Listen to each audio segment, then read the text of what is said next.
Le cercle RH, le débat de Smart Job pour parler d'un sujet qui nous concerne tous, en tout cas vous les salariés, la transparence salariale. Est-ce que c'est une révolution ou un casse-tête pour les entreprises à croire la directive européenne, mais c'est vrai qu'elle est repoussée de mois en mois. C'est-à-dire en attendant Godot, en fait, cette transparence salariale. On en parle avec mes invités. Avec moi, Sandrine Dorbe. Ravi de vous accueillir, Sandrine. Vous êtes experte en rémunération. Vous avez créé How Much, comme son nom l'indique, conférencière. Donc, vous faites de la pédagogie. Et vous avez écrit ce livre qui peut servir de livre de chevet pour les DRH et les directeurs financiers. La rémunération n'est pas qu'une question d'argent. Définir et mettre en place une stratégie adaptée chez Duno. Voilà, ça c'est votre livre. Merci d'être là. Julien Geoffriot, ravi de vous accueillir sur le plateau. Directeur des rémunérations et data RH. Alors vous êtes en première ligne sur cette question au sein du groupe Vive. Merci d'être là. Il y a des vraies questions parce que le groupe Vive, c'est plusieurs entreprises, plusieurs verticales. Est-ce qu'il y aura une transparence complète sur le groupe ou par mutuelle, je vois sourire, mais c'est une question qui doit vous être posée. Et puis avec nous, David Guillouet, vous êtes avocat en droit social, fondateur de Voltaire Avocats, les avocats qui conseillent. Et à mes côtés, Caroline de Senneville, journaliste chez Décideur RH. Caroline, d'abord, un petit mot de cadrage, parce que vous avez une expertise chez Décideur RH, vous avez traité ce sujet à plusieurs reprises. Révolution, casse-tête, bombe sociale? Un peu de casse-tête et de bombe sociale. Au-delà des mesures assez techniques prévues par la directive, je suppose qu'on va y revenir. Je voulais revenir sur un élément, c'est la directive promeut le principe de valeur comparable des emplois pour sortir de la notion qui n'a pas encore totalement fait ses preuves de travail égal, salaire égal. Cette nouvelle approche implique de comparer la valeur produite par des emplois totalement différents, à prédominance masculine et féminine. Ça devrait ouvrir un chantier assez important autour de la classification des métiers. Il faudra passer en revue les systèmes d'évaluation et de classification des emplois, les structures de rémunération. Là, on est dans le casse-tête, là. C'est une opportunité pour les représentants du personnel. Ça risque d'être un sacré casse-tête pour les RH et potentiellement une bombe sociale. Une bombe sociale. Je me tourne vers vous parce que je vous ai vu esquisser un petit sourire. Vous êtes en charge de ce sujet dans un groupe qui est très important. Casse-tête pour vous ou véritable révolution ou les deux à la fois? C'est un casse-tête, c'est une révolution, mais c'est aussi une très belle opportunité. Une opportunité d'aller vers un vrai changement. Là, on a un vrai changement de paradigme sur la rémunération. On passe de quelque chose qui a toujours été globalement assez opaque, soit parce qu'on a toujours procrastiné l'arrivée de la transparence ou la structuration de tout ce qui était nécessaire pour arriver à une transparence, soit parce qu'on était plutôt gagnant à cette opacité fondamentalement. Ah oui. Et aujourd'hui, on voit l'intérêt quand même de passer une transparence parce que c'est une vraie attente de la plupart des collaborateurs et aussi des futurs collaborateurs.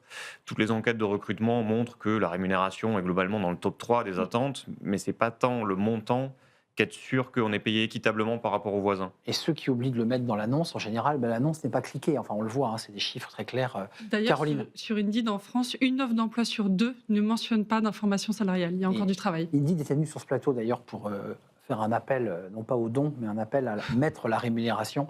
Qu'est-ce que vous leur dites, vous, aux clients que vous accompagnez? Vous faites des conférences. Est-ce que vous portez ce sujet de la directive en disant c'est une belle opportunité?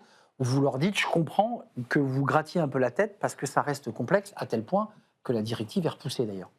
Alors, elle n'est pas tant repoussée de par sa complexité que par les mouvements qu'il y a dans le lobby. Ce que je dis aux entreprises, aux dirigeantes que je rencontre, c'est oui, c'est un casse-tête. On ne va pas se mentir, c'est un casse-tête. Mais maintenant qu'on s'est dit ça, maintenant qu'on s'est dit c'est compliqué, ça peut être complexe, ça peut être sensible, comment on fait pour le mettre en place sereinement de manière la plus pragmatique possible pour recueillir justement les bénéfices de cette transparence. Puisqu'on doit y aller, autant essayer d'aller vers ce qui va nous rapporter quelque chose. Sandrine, juste, on va l'avoir avec Caroline, mais qu'est-ce qui est un casse-tête? C'est l'enjeu technique, c'est la récupération des datas, c'est de calculer le nombre d'heures. Enfin, qu'est-ce qui est compliqué? Il y a déjà la compréhension de la directive. Il y a beaucoup de gens qui ne comprennent pas... ChatGPT, bonjour. Mais beaucoup de gens ne font pas de ChatGPT, bonjour, explique-moi la directive. Ouais, c'est un problème. Donc, pour certaines personnes, elles ont juste lu quelques morceaux par-ci par-là, et elles se disent, mon Dieu, c'est une montagne infranchissable. Ensuite, dans beaucoup d'entreprises, il n'y a pas ce que moi j'appelle une politique de rémunération, à savoir un ensemble de règles qu'on applique à tout le monde. Donc, quand les règles, elles ne sont pas claires, quand on se dit, en fait, on va donner accès à tout le monde aux règles, on se dit, ah mince, il faut définir les règles. Et ça, déjà, entre dirigeants et dirigeantes, il faut se mettre d'accord. Il y a un amont, en fait. Il y a un amont. La classification des emplois. Moi, on me dit, mais moi, ça va être très simple, on a déjà une classification. Et ce que j'aime bien faire quand j'arrive dans une entreprise, je prends le poste de chef de projet, parce que souvent, on me dit, il n'y a rien qui ressemble plus à un chef de projet qu'un autre chef de projet. Je prends un niveau au hasard. Et là, on voit que déjà, quand on fait la requête dans le système de paye, il y a chef de projet au singulier, chef de projet au pluriel, chef de projet au singulier, chef de projet au pluriel, chef de projet avec un espace, et que la fourchette de rémunération, et je l'ai fait il n'y a pas longtemps, je suis une avec cliente. l'espace, on gagne plus ou on gagne moins? Quand on regarde, quand on a cliné déjà le chef de projet, on voit que les chefs de projet sur un certain niveau sont payés entre 35 000 et 100 000 euros. Ah oui, d'accord. On se dit, tiens, on n'est peut-être pas sur un emploi. Il y a un peu de équivalent. boulot. Vous avez réagi, vous y croyez, cette directive? C'est un peu comme, vous savez, la voiture électrique en 2035. C'est-à-dire que chaque mois, on nous dit, non, attendez, c'est peut-être pas sûr, on va voir. Est-ce que c'est un peu le même sujet, là, qui est posé? Alors, pas que j'y crois pas, c'est juste qu'il y a une date d'entrée en vigueur qui est fixée au mois de juin 2026, donc, et qui est plus est fixée par les instances supérieures de l'Union européenne. Donc il va bien falloir qu'on se mette un petit peu en ordre de bataille. Actuellement, on n'a pas de gouvernement, ou en tout cas, on est en phase d'en avoir un qui est censé présenter un texte de transposition, ce qui explique un petit peu le retard à l'allumage. Nous, ce qu'on dit aux clients, c'est d'ailleurs très proche de vos préoccupations, c'est n'attendez pas la dernière minute, parce que la directive est précise. Certes, de compréhension un peu délicate, mais elle est néanmoins relativement précise. Compréhensible, excusez-moi. Je pense qu'elle est quand même à peu accessible. près, elle est à peu près accessible. Il y a 23 pages de préambule, donc au moins, je dirais, on déjà lisons le préambule, quoi. On lit le préambule. Après, le sujet qui a été évoqué par Madame, qui est un vrai problème, c'est parfois l'immense bazar qu'il y a dans les entreprises, concret, entre les libellés de poste qui ne sont pas toujours très clairs, ou aussi parfois les fonctions qui ne sont pas en rapport avec les libellés de poste. Donc, vu qu'on parle d'un travail de valeur égale, c'est le travail de Julien, il faut parfois faire une espèce de grosse enquête RH. Et on retrouve ce problème qu'on connaissait lorsqu'on mettait en place les critères d'ordre de licenciement dans les plans de sauvegarde de l'emploi, où il fallait repositionner les collaborateurs pour savoir un peu qui fait quoi. Et vu qu'on doit apprécier ce qui est un travail de valeur égale, il faut déjà savoir ce que font véritablement les collaborateurs, au-delà du libellé. C'est ce que soulevait Caroline de Senneville. C'est-à-dire que ça paraît simple sur le papier, un travail égal, salaire égal, mais en fait, c'est un sublime casse-tête. Et puis, ça n'a pas tout à fait montré jusque-là son efficacité. Selon les données de l'INSEE, les femmes sont encore payées 22% de moins que les hommes dans le secteur privé en France. À salaire, à poste différent. À poste différent. À poste identique, c'est 4% à salaire égal, enfin un poste égal. À poste identique, l'écart injustifié, c'est 4%. Voilà, non, mais je vous le précisais, parce que, voilà, en moyenne. Vous réagissez, je vous ai vu. Votre boulot au quotidien, sans rentrer dans... Mais c'est quoi? C'est effectivement de faire ce que nous indique Sandrine, c'est-à-dire commencer à regarder les postes, voir s'il y a des espaces, commencer à harmoniser. Est-ce que ça a été ça, votre premier travail? C'est bien le premier travail, on est encore dessus. On s'y est mis dès la publication de la directive. On a bien vu qu'il y avait un sujet à cet endroit-là et qu'il fallait le régler très rapidement. C'est ensuite, en effet, de définir une politique de rémunération. C'est qu'est-ce qu'on veut faire, nous, Groupe Vive? C'est quoi notre parti pris de rémunération? Est-ce que c'est l'équité absolue? Est-ce qu'on a finalement aussi des intérêts, par exemple, de rémunérer sur du variable, donc de valoriser de la performance? Donc tous ces choix-là, il faut les faire en lien avec l'éthique du groupe, avec le projet aussi politique d'un groupe. Ça peut varier d'une entreprise à l'autre. C'est pour ça que j'évoquais votre sujet, parce que vous avez quand même plusieurs verticales qui n'ont pas la même culture, les mêmes histoires, on est d'accord? Radicalement différents d'une maison à l'autre. Et pour le coup, le groupe Vive est un groupe très décentralisé, qui va rester décentralisé. On aura une politique de rémunération dans chaque maison du groupe, qui sera propre à l'histoire de chaque maison, à ses objectifs aussi business. Donc vous donnez des recommandations pour chacune des entités du groupe? On s'assure de traiter le sujet de la même manière, donc d'y aller avec les mêmes étapes, mais en revanche, à la fin, la politique rémunération, elle pourra être différente d'une maison à l'autre. Il n'y aura aucune directive du groupe sur que doit faire Harmonie Mutuelle, que doit faire la MGN dans sa politique rémunération. Sandrine, au-delà de la technique et des sujets qu'on a évoqués, le sujet de la poste à valeur égale, pour moi, cette directive, elle va enfin contraindre les entreprises, et je me permets le « enfin », de répondre à deux questions très précises. Comment sont déterminés les salaires et comment est-ce qu'ils évoluent dans le temps? Aujourd'hui, c'est vraiment l'opacité autour de ces sujets, parfois parce qu'on n'a pas envie, vous disiez, parfois... Ça arrange, il l'a dit tout à l'heure, ça arrange aussi les entreprises. Parfois, ils ne le disent pas parce que ça les arrange, et parfois, et pour en avoir rencontré, je vous assure que c'est vrai, parfois, ils ne savent pas.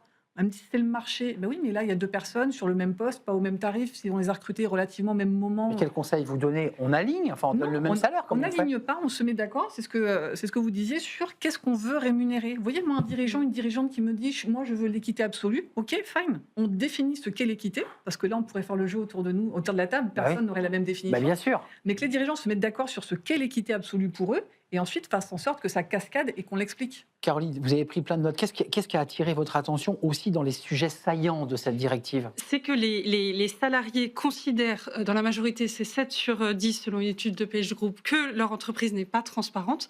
Mais à côté de ça, ils se montrent très inquiets. Enfin, une part non négligeable est inquiète. Donc je pense qu'il y a un sujet de formation, de sensibilisation des salariés. Voilà, je sais pas quel est sur les impacts que cette directive peut avoir au sein de l'entreprise. D'accord. Donc voilà, je voulais vous interroger sur cette idée de sensibilisation des salariés. En fonction des sondages, ils sont plus ou moins inquiets. Parce que j'en ai vu un récemment où ils ne sont pas du tout inquiets, ils sont en attente. Sandrine, c'est le propre des sondages. Plutôt très en attente, en tout cas Enfin, chez nous. ils sont inquiets et en même temps très demandeurs, parce que j'imagine qu'ils vont voir leur RH en disant bon, ça arrive quand la transparence? Parce que pour être concret, un collaborateur aura accès à une base de données accessible des codes, j'imagine, pour voir où on en est. C'est pas nominatif. Non, mais je suis basique. Est-ce que je peux savoir si Gérard est payé plus que moi? Vous aurez le droit de demander sur votre poste. Voilà. Vous êtes comptable comme Gérard, vous aurez le droit de demander je veux savoir quelle est la moyenne d'un poste équivalent. À la moyenne des postes équivalents et pas individuels. Ouais. D'accord, mais ça me permet de me situer si je suis en dessous ou au-dessus. Mais il faut d'abord savoir quel est le travail du collaborateur, il faut savoir dans quelle grille on le positionne. Ensuite, effectivement, définir les niveaux de rémunération. D'où le sujet. Donc ça veut dire que Julien, là, qui présente aujourd'hui le groupe Julien du boulot. Et pas encore en mesure d'apporter cet outil-là. On n'y est pas encore. D'accord. Mais on a tout intérêt à le faire. Aujourd'hui, tous les salariés que je peux recevoir, alors en dernière barrière, après les RH opérationnels... Ils vous disent quoi ? Ils ont reconstruit dans leur tête des grilles de rémunération de l'entreprise. Et ils sont persuadés que le voisin gagne 10 fois plus qu'eux, un tel gagne plus qu'eux, sauf que c'est faux. Et l'absence de transparence... On est persuadé que ça nous sert. Dans les faits, c'est très délétère dans les équipes. Et finalement, on a tout intérêt à cette transparence, nous aussi. Bien sûr. Caroline. Je ressors un sondage, mais ce qui est intéressant... Attention au sondage. Attention, Sandrine, elle est contre les sondages. Non, je ne suis pas contre les sondages. Je dis juste que les bien sûr que ça va arriver. Les gens disent le contraire. Mais selon l'étude de Page Group, par rapport à ce que vous disiez, 42% des femmes, alors que c'est seulement 22% des hommes, sont convaincus qu'à poste équivalent, il y a un écart de salaire important. Donc il y a aussi un enjeu de perception lié à la fameuse inégalité salariale homme-femme. Ça, vous avez des hommes et des femmes qui viennent vous rencontrer. Est-ce que ça correspond au sondage que Caroline évoque, c'est-à-dire des femmes qui ont cette sensation ou ce sentiment d'être moins payées qu'un collègue équivalent dans le service? Est-ce qu'elle vous en parle? Ça va plus souvent être des femmes, en effet. Je n'ai pas de statistiques exactes, mais dans les personnes que je reçois en dernier recours, si les RH opérationnels n'ont pas été en capacité de répondre, ce sont plus souvent des femmes.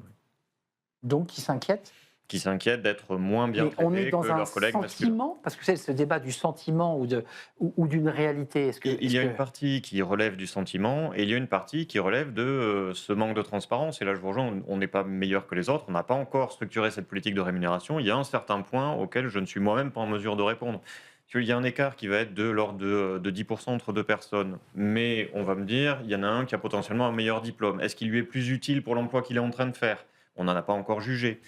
Potentiellement, j'ai un physicien nucléaire qui fait de la comptabilité. Est-ce que c'est utile ou pas? J'en sais rien. Et pourtant, il a un doctorat. Enfin, je ne vais pas soulever un débat politique, mais l'égalité à tout prix, comme ça, elle présente un certain danger, puisqu'elle va niveler les qualités individuelles de chacun. Mais personne n'a parlé d'égalité à tout prix. Non, mais les 36 pages de la directive ne parlent pas d'égalité à tout prix. Parce que on parlait d'égalité, enfin, l'idée d'équité. Mais il y a des d'équité. Certaines entreprises, certains dirigeants d'Irlande disent moi je veux l'équité à tout prix. Ils sont pas. On est d'accord. Ok. Et ils vont vers une équité à tout prix, et ça correspond à la culture de leur entreprise et c'est circonstancié à leur minoritaire, Sandrine. Absolument. Ouais. Vous en pensez quoi, vous, à vos clients? Vous leur donnez des conseils d'organisation? Vous leur donnez des outils pratiques? Qu'est-ce que vous apportez en tant que cabinet d'avocats? En fait, nous, on a pris le parti d'alerter les clients justement sur les principaux apports de la directive, sur le fait que procrastiner serait probablement une erreur. Et puis, on a essayé d'identifier un certain nombre de blocs dans la directive, notamment sur avant l'embauche, au travers de tout ce qui est transparence des rémunérations dans les offres d'emploi, Exactement. après l'embauche, le rôle des représentants du personnel, et puis tous les chantiers RH qu'on a essayé d'identifier pour inciter les clients justement à en prendre la mesure, notamment avec leur directeur des systèmes de rémunération. Dès qu'il y aura une transposition, évidemment, les choses vont s'accélérer. Et juste Oui, un point que je allez-y, me permets de rajouter, il y a un sujet qui n'est pas véritablement pris en compte lorsqu'on entend les commentateurs de la directive, c'est que c'est quand même un sujet européen, Oui. et qu'il y a quand même un enjeu groupe pour les groupes qui sont effectivement installés dans plusieurs pays de l'Union. Tout à C'est fait. que, en termes de retour de data RH, ça va permettre notamment d'avoir une visibilité qu'à mon avis on n'avait pas jusqu'ici sur justement global. Ben oui. Et je vois un certain nombre de groupes qui se disent, quitte à aller justement dans la transposition de la directive, on ne va pas le faire pays par pays, Non. on va essayer d'avoir une approche européenne du sujet. Quel travail. Enfin là, c'est titanesque. Les partenaires sociaux, on parle des salariés, on parle de leur inquiétude à travers ce sondage. Il y a aussi un acteur qui est intéressant, c'est les acteurs du dialogue social, c'est les partenaires sociaux qui, j'imagine, ont leur mot à dire. Enfin, est-ce que vous avez révélé ou trouvé des choses Alors, sur ce sujet? sur ce sujet précis, non, mais c'est vrai que dans la classification des métiers, il faut qu'ils prennent leur part. Ils ont jusque-là été peu sollicités Je suis d'accord. par le gouvernement. Sujet très technique hein, aussi. Voilà, ça leur est plus imposé qu'autre chose à ce stade, donc la suite nous le dira. Sandrine, vous en pensez quoi? Parce qu'un jour ou l'autre, ils vont être face à la DRH en CSE et vont interroger la La DRH. directive prévoit qu'ils soient face à la DRH. La directive dit qu'en cas d'un écart supérieur à 5%, l'entreprise inexpliqué, un écart inexpliqué. On peut avoir des écarts de rémunération du moment qu'on est capable d'expliquer le Attendez, je rationnel qui est m'autorise. derrière. Comme je ne peux pas savoir si Gérard est plus payé que moi, comment je peux savoir qu'il y a un écart de 5 sur la moyenne globale des postes? On est d'accord, on n'est pas Ah oui, sur des c'est individus. l'entreprise, il D'accord. y a tout un tas de reporting que l'entreprise va devoir faire. On va en Exact. profiter pour nettoyer un peu cet index. Et là, on qui a constate été, qu'il y a un écart de 5 sur... sur le poste de comptable. Donc la DRH doit dire aux partenaires sociaux, je fais la synthèse, j'espère que vous m'excuserez d'aller un petit peu vite sur le droit, mais la DRH devra dire aux partenaires sociaux, on constate un écart de 5% sur le poste de comptable, voilà ce qu'on compte mettre en place pour réduire cet écart.